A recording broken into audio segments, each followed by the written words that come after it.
นบทឆ្ងាយพ้นពីដីទីក្រុងរូក្នុងជំរំវាលស្រែបឹងស្រូវ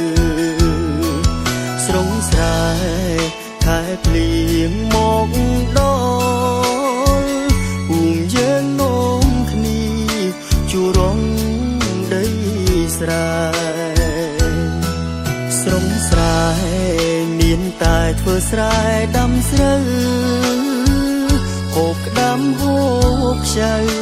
រស់សុខសប្បាយជីវិតទូងបីមានទុកខ្វល់ខ្វាយតែយើងរីករាយតាមបែបផែននាងស្រងស្រែស្នូទឹកភ្លៀងដូចចំរៀងបំពេពីរូងម្លេះទេស្រុកស្រែខ្ញុំអើ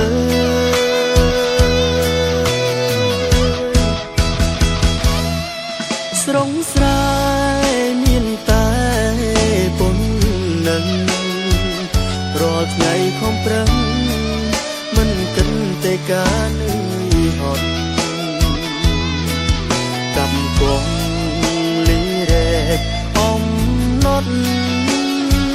ព្រោះតែយើងសន់យើងជាកូនអ្នកស្រែ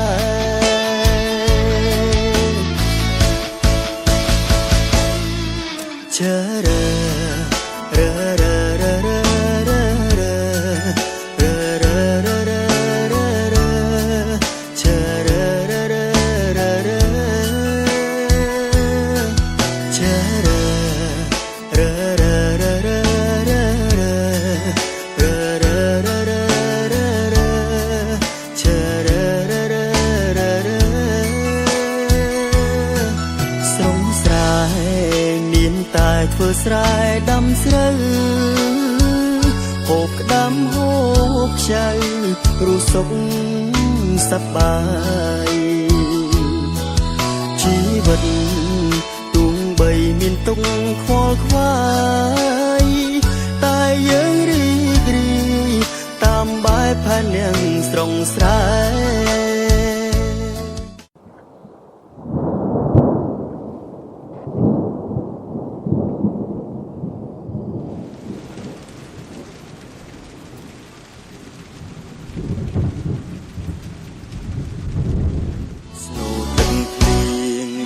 ចំរៀងបំពេពីរូងម្លេះទេស្រុកស្រែខ្ញុំអើ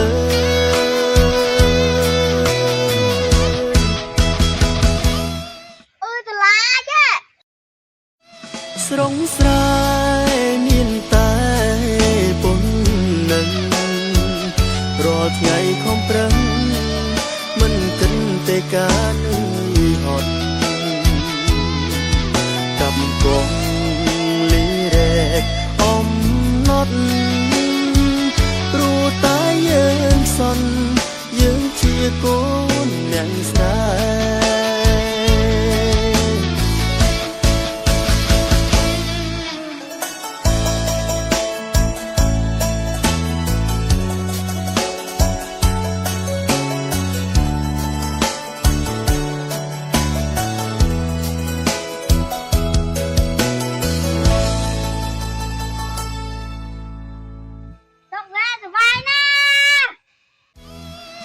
ស្រងស្រែមានតែប៉ុណ្ណឹងរាល់ថ្ងៃខំប្រឹងមិនគិតតែការនឿយហត់កំពុង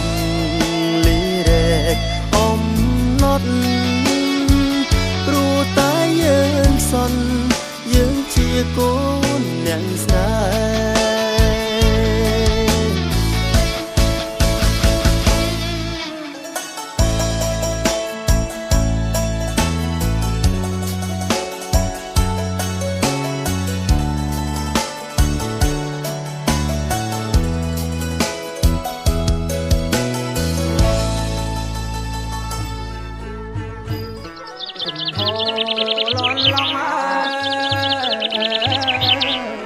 ខ